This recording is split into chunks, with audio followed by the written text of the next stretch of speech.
The first thing I noticed about the queen was that her crown wasn't made for comfort. It was made for distance. High spines of mirrored crystal rose from her brow like frozen flames, catching the chandelier's starlight and throwing it back into the room in sharp, sterile angles. The nobles loved it. They sat in their curved tiers like jeweled birds preening under the glitter.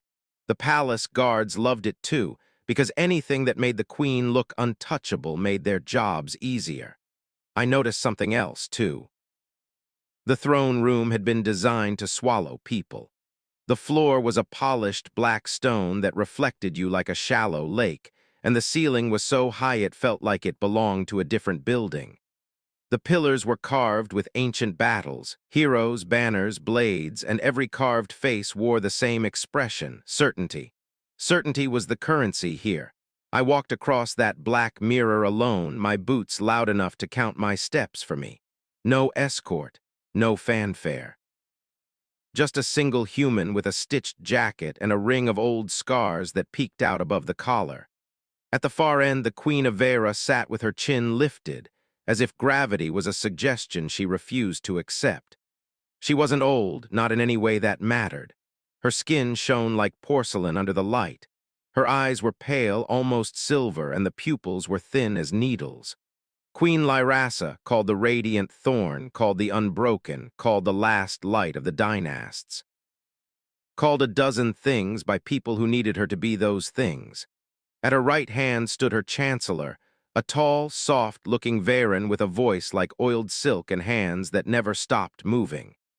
At her left stood her war marshal, a broad figure in armor so polished it could have been ceremonial, except for the scratches, the shallow dents, the stains that never fully came out.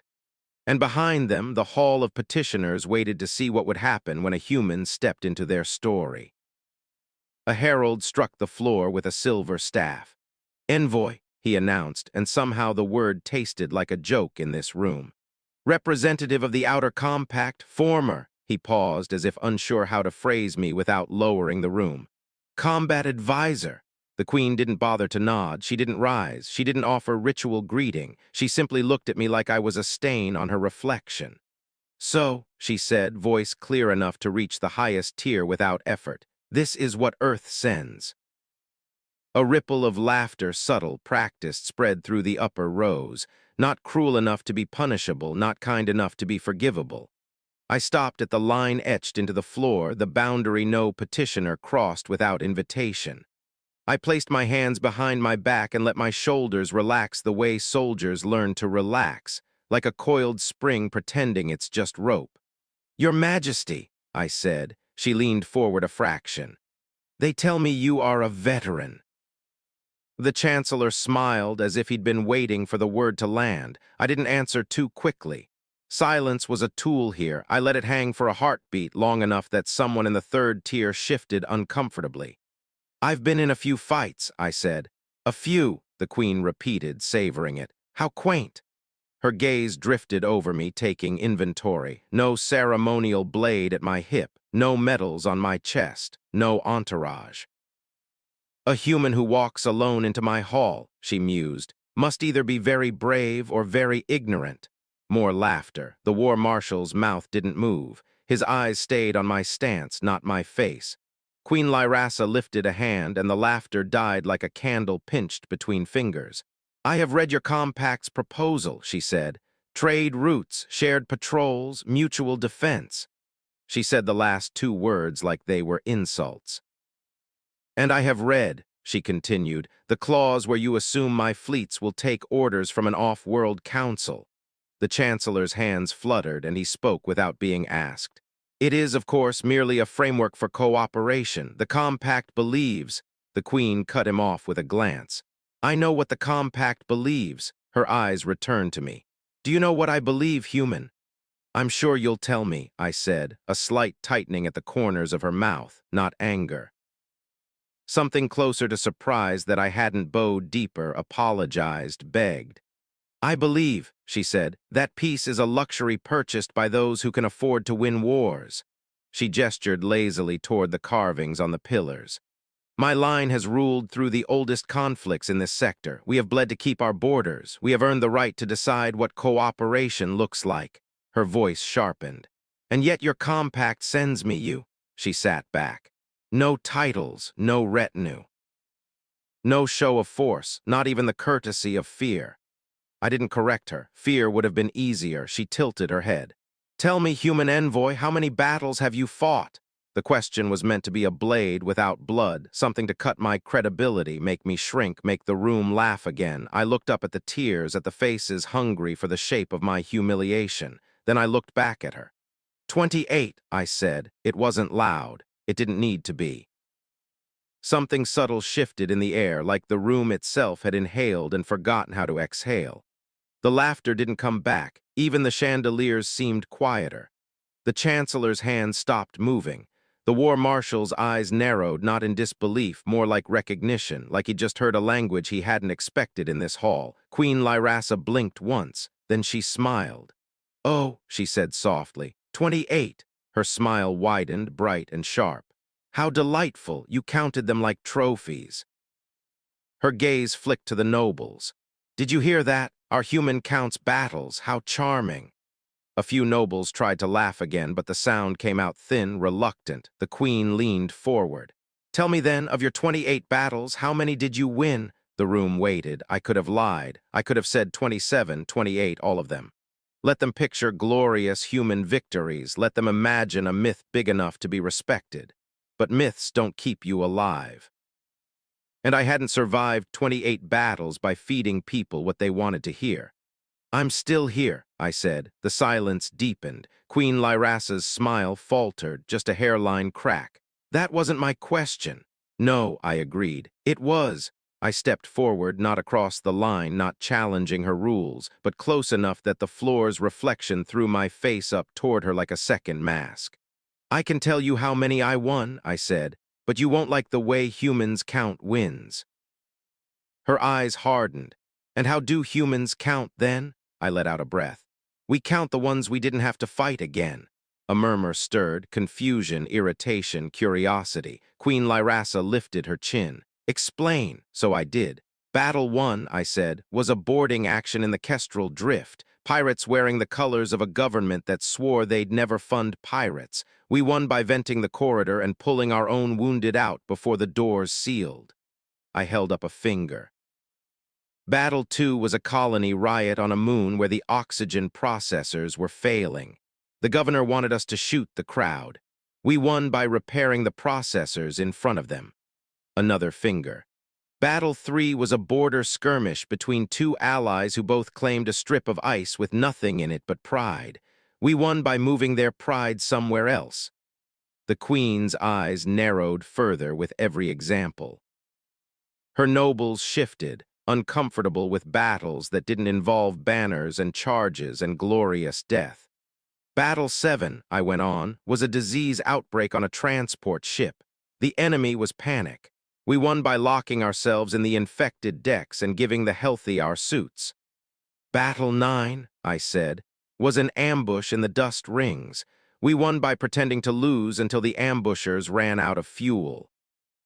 Battle 12, I continued, was a negotiation with a warlord who wanted tribute. We won by offering him the one thing he couldn't steal, an exit. The war marshal's head tilted, barely perceptible. The queen's fingers tightened on her armrest. "Are you trying to impress me with stories?" she asked. "No," I said. "I'm trying to tell you what the number means." I paused, let the weight of it settle. 28, I repeated, is not a boast. It's a tally of times I was ordered into a situation where people with power thought violence would solve a problem, and it didn't.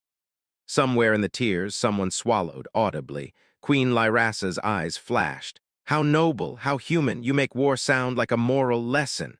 I didn't flinch. "War is always a moral lesson," I said. "It just depends on who survives to write it down." The queen rose, not fully. She stood from the throne and stepped down one tier, making a show of closing the distance. Her dress whispered across the steps like something alive. "You speak boldly," she said. "Perhaps Earth truly has forgotten its place." She stopped at the edge of the dais, looking down at me as if she could decide the shape of my bones with her gaze. Tell me another thing, she said. In those 28 battles, how many times did you face a queen? The nobles leaned in, sensing a kill. I met her eyes. Once, I said. Queen Lyrasa's smile returned, satisfied. And did you win? No, I said. Her brows lifted. Ah, honesty. I didn't win, I repeated, because the goal wasn't to win. Her smile thinned. Then what was it? To leave with my people alive, I said, and to make sure the queen didn't have to die to learn she could be wrong. For the first time, Queen Lyrasa looked genuinely offended. A sound like 1,000 careful breaths crossed the hall. The war marshal's gaze snapped to the queen, then back to me as if watching the tension between two blades. You presume, the queen said, voice low, to tell me what I can learn. I presume, I said, because that's what veterans do. We presume the worst. We presume pride kills. We presume. Enough, she snapped. The word cracked like a whip. The chancellor flinched as if struck. The queen took another step down. Now she was close enough that I could see the tiny fractures in the crystal of her crown, hairline splits repaired with gold, battle scars. 28, she said, and you still stand in front of me without kneeling. I'm kneeling in the only way that matters, I said. I came. She stared at me, then she laughed once, a short, sharp sound. It wasn't amusement, it was disbelief that I had the nerve to exist as I was. So, she said, let us test your philosophy. She turned, sweeping an arm toward her war marshal. Marshal Kethrin. The armored figure stepped forward, boots ringing. Tell our human envoy, the queen said, how many battles you have fought. Marshal Kethrin's voice was rough, like metal scraped clean. 73. The hall murmured in admiration. 73, a number meant to crush mine under sheer weight. Queen Lyrasa's eyes glittered. And how many have you won, Marshal? Kethrin didn't hesitate. 69. A cheer rose, restrained but real. That was the kind of number the carvings on the pillars would understand. The queen turned back to me. You see. This is a warrior. This is someone who understands victory. She leaned closer. Now tell me, human, how many did you win? I looked at Kethrin, then I looked at the queen. 24, I said. The hall murmured. That was respectable. That was close enough to impress without sounding impossible. Queen Lyrasa's lips curved. And the other 4, I lost them, I said simply. Ah, she breathed, delighted. So you are not invincible. No, I agreed. The queen straightened, triumphant. Then you are like everyone else. Yes, I said, which is why you should listen. Her smile froze. I held her gaze and spoke carefully, each word placed like a footstep in a minefield. I won 24, I said, and I lost 4. I lifted my hand, not in a gesture of threat, but in a small, human thing, counting on fingers. I lost 1 because I believed my commander when he said the enemy would honor a ceasefire. A finger. I lost 1 because I trusted a diplomat who promised the relief convoy would arrive on time. Another. I lost 1 because I underestimated a desperate person with nothing left to lose. Another. And I lost 1, I said, voice tightening, because a queen thought mockery was the same as strength. The hall went so quiet I could hear the chandeliers creak. Queen Lyrasa's eyes widened, furious. You dare? I dare, I said, cutting in gently, because you asked. Her hand rose as if to slap the air to command guards to end this embarrassment. But Marshal Kethrin spoke first. Your Majesty, he said. The queen's head snapped toward him. Kethrin didn't bow deeply. He simply said, May I ask the human a question? The queen's nostrils flared. Then she smiled again, coldly. Of course, if you wish to entertain me. Kethrin turned to me. His armor caught light in harsh lines. He looked like someone sculpted from war and never polished back into a person. You said you lost 1 because a queen mocked you, he said. Which queen? I didn't answer immediately, because names in halls like this were weapons, and because I had promised myself I would never use hers as one. But Queen Lyrasa was watching, eager now. She wanted a story. She wanted a spectacle of another monarch's failure to reassure herself that queens were only vulnerable when they weren't her. So I said, Queen Sarai of Nemaris. A few nobles exchanged glances. Nemaris was a name known here, an old rival, a lesser dynasty that once held a trade corridor before it mysteriously collapsed. Kethrin's eyes darkened. Nemeris fell 12 cycles ago. Yes, I said. Queen Lyrasa's smile sharpened. So you did win? I shook my head. No, I said. I left, she scoffed. Semantics. Not semantics, I said quietly. Bodies. The queen leaned closer. Explain. So I did.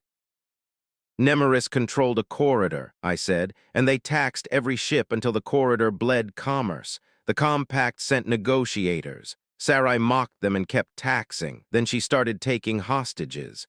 A hiss rippled through the hall. Hostages were a dishonorable tool, even here. I was sent with a small team, I said. We infiltrated her palace. We reached the hostages. We found them alive. My throat tightened. I forced the words out anyway. We were leaving when Sarai confronted us in her hall, much like this one. She asked me how many battles I'd fought. I answered. She laughed. She told me humans were insects wearing armor. The queen's lips curled with satisfaction at Sarai's arrogance, until she realized what came next might not flatter the concept of monarchy. She ordered her guards to kill us, I continued. Not because it was necessary, because she wanted to make a point. Marshal Kethrin's hand drifted near his sword, unconscious. We fought, I said. We didn't have a choice. We were outnumbered. We used the palace's own defense systems against them. We broke through. We got the hostages out. A pause. And Sarai? Queen Lyrasa asked it softly, like savoring fruit. She survived, I said. The queen's brows lifted. Then what did you lose? I exhaled. I lost 3 people, I said. Not in the fight. The hall held its breath. After, I said. Because Sarai wasn't done making her point. My voice went flat the way it did when the memories were sharp enough to cut. She broadcast the footage of her hall, I said. Edited, spliced. She showed her citizens the humans killing her guards. She called it an invasion. She used that story to unite her factions. I looked at the carvings on the pillars, faces frozen in certainty. And then she launched a war she couldn't win, I said, because pride told her she had to. Because mockery in public meant she couldn't step back in private. Queen Lyrasa's smile had vanished. The compact retaliated, I continued. Nemeris burned. Sarai died in her own throne room, but not before her fleet slagged 3 refugee carriers that were trying to escape the corridor. My fingers curled behind my back. One of those carriers was ours, I said. The other 2 weren't. A tremor ran through the hall like a distant quake. The nobles were no longer amused. They were doing a new kind of math now, the kind that converted arrogance into ash. Marshal Kethrin's voice was low. You left the queen alive. Yes, and she used it to kill more. Yes, Queen Lyrasa's voice came sharp. So your mercy was weakness. I met her gaze. No, I said, my mercy was a bet, she sneered. And you lost. I shook my head once. I lost people, I said, but I learned something. The queen's eyes narrowed. What? I stepped a half-pace forward, still behind the line. Still obeying her rules, but close enough that my words didn't have to travel far. I learned, I said, that a monarch who rules by humiliation can never stop, because the moment she does, everyone sees her fear. The queen's jaw tightened. And I learned, I continued, that battles don't start with bullets. I let the silence stretch, then finished the thought. They start with a hall, I said, and a question meant to make someone smaller. The queen's hand gripped the railing of the dais. The crystal on her crown flashed like teeth. Are you accusing me, she said, of starting a war? I'm telling you, I said, how wars begin.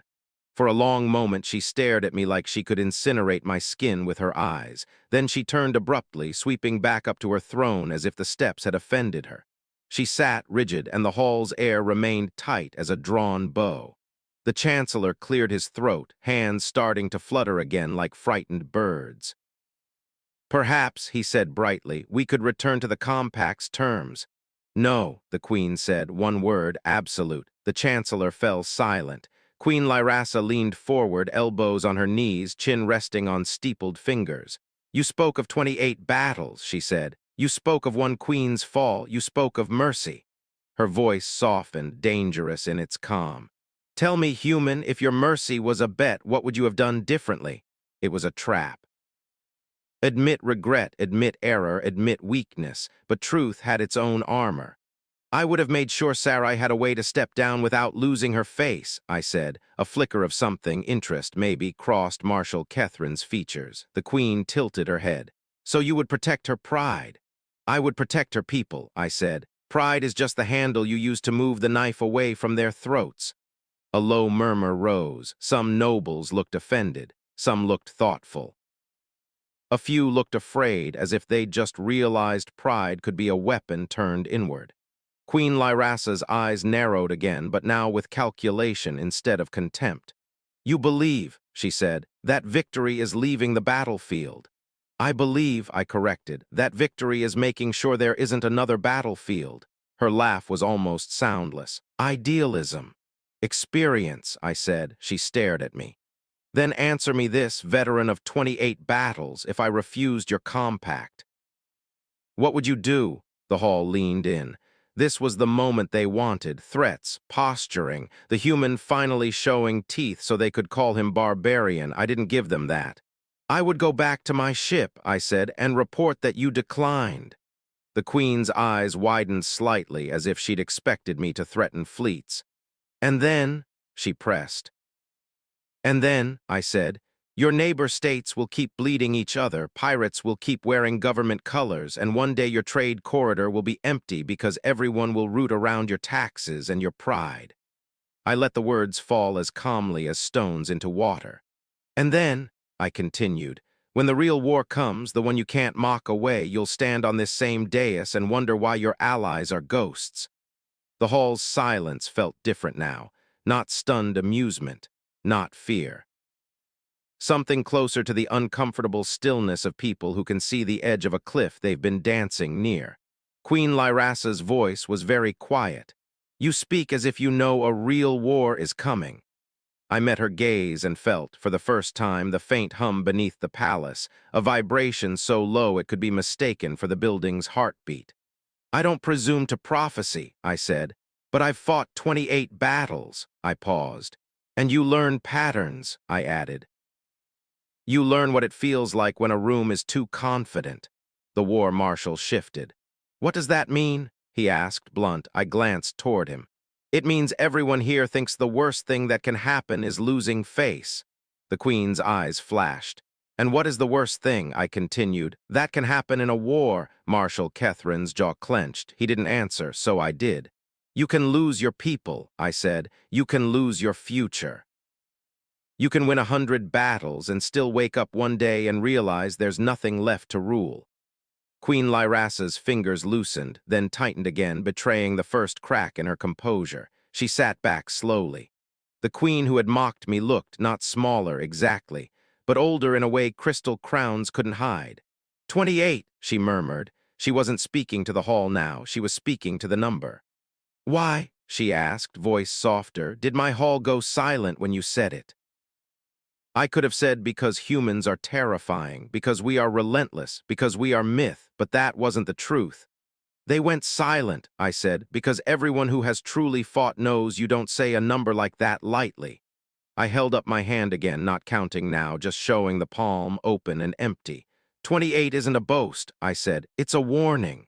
Queen Lyrasa stared at my open hand as if she could see ghosts in the lines. A warning, she repeated. Yes, I said. That I'm not here for glory, I'm here because I'm tired. The nobles blinked, tired, a veteran admitting exhaustion in the Queen's hall. I'm tired of corridors burning, I said. Tired of rulers mistaking cruelty for strength. Tired of people dying because someone couldn't find a dignified way to change their mind. Queen Lyrasa's eyes narrowed again, but not with anger.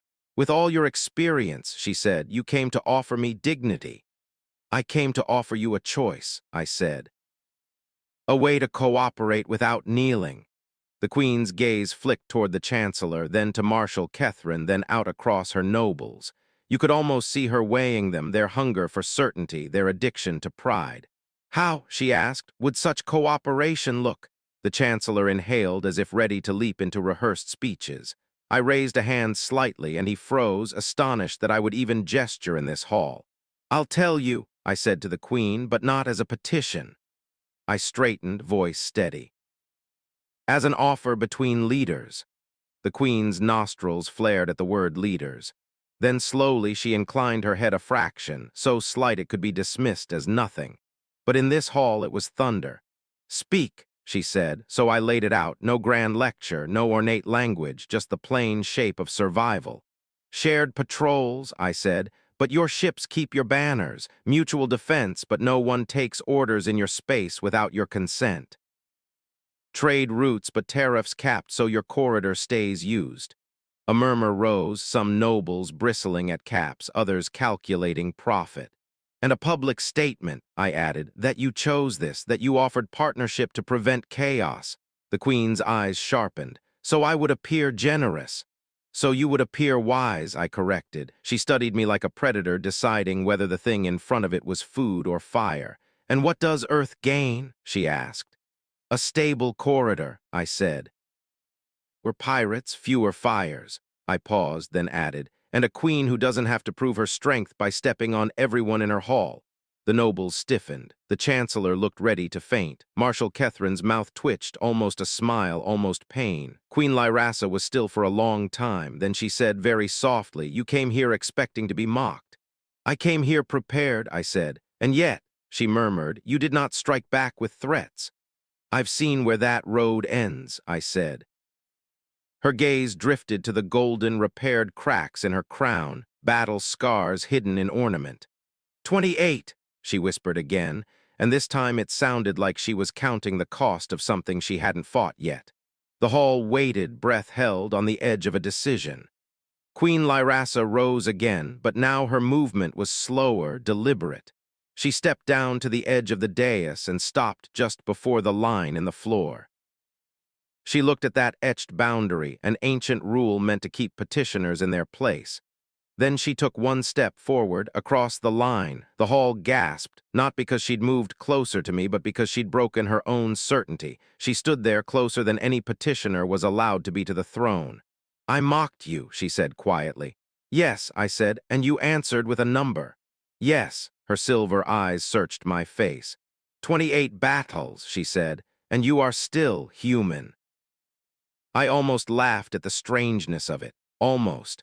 "I'm still here," I said again, because it was the only truth that mattered. Queen Lyrassa drew in a slow breath. Then she turned not back to her throne, but to her nobles. Her voice rang out, clear and sharp. "Let it be recorded," she said, "that the Outer Compact has offered terms of partnership." A stunned murmur surged. "And let it be recorded," she continued, "that Vera will not be forced, but will choose." The chancellor looked like his spine had left his body. Marshal Catherine's eyes widened, then softened. Queen Lyrassa lifted her chin. "In this hall," she declared, "we honor strength." She looked at me, and for the first time there was no mockery in her gaze, only something hard-earned and dangerous, respect. "And strength," she said, "is not always the sword." The hall was silent again, but it wasn't the silence of humiliation now. It was the silence of people watching a story change shape in real time. She turned her palm slightly, a gesture that in Varen court signaled an invitation, an acknowledgement of equal standing for the span of a breath. "Envoy," she said, voice quieter, meant only for me, "tell me something." I waited. She leaned in just enough that the crown's crystal threw fractured light across her cheek. "What was Battle 29? The question hit like a ghost hand on my shoulder. Because the truth was, there was always a 29. Always another moment waiting beyond the next door. I looked past her, past the nobles, to the carved pillars with their eternal certainty. Then I looked back at the queen who had stepped across her own line. "Battle 29, I said softly, is the one we prevent." Her eyes held mine, and something in her expression, pride, fear, responsibility, shifted, settling into a new shape. The queen straightened and turned back to her hall. "Prepare the treaty chamber," she ordered, "and send word to the border fleets." She paused, then added, voice like steel wrapped in silk, "No one fires unless fired upon. No one provokes. No one seeks glory." The war marshal bowed deep this time. "As you command." The nobles murmured, some aghast, some relieved, some furious, but none laughed. Queen Lyrassa walked back to her throne, but her steps sounded different now, not lighter, not heavier, more real. As she sat, she looked at me once more. 28, she said, almost to herself. I nodded. And human, she added, as if testing the word, you will remain in my palace until this agreement is sealed. A trap, some might have thought, a hostage, perhaps. But I recognized it for what it was, a queen making sure she couldn't retreat into mockery again. A queen binding herself to the choice she'd just made because pride demanded consistency, and now she was pointing that pride toward peace. I'll stay, I said. The queen's gaze flicked toward the hall, then back to me. And if my nobles protest? She asked quietly. I glanced at the tiers of jeweled birds, at the faces that had come hungry for humiliation and found themselves confronted with a different kind of strength. They'll adjust, I said, or they'll reveal what they really worship. Queen Lyrasa's lips curved faintly, not a smile of mockery, but of grim appreciation. 28 battles, she murmured, and you still speak like you believe people can change. I thought of burned corridors, of edited broadcasts, of a queen who died clinging to pride while her people screamed. Then I thought of a queen who had just stepped across her own line. I don't believe, I said. I held her gaze. I've seen it, I said. The queen sat back, the crystal crown gleaming with repaired fractures, and for the first time since I entered, the throne room didn't feel like it was swallowing me. It felt like it was listening. And somewhere in that listening, in that fragile, dangerous silence, a war quietly lost its first battle before it ever had the chance to begin.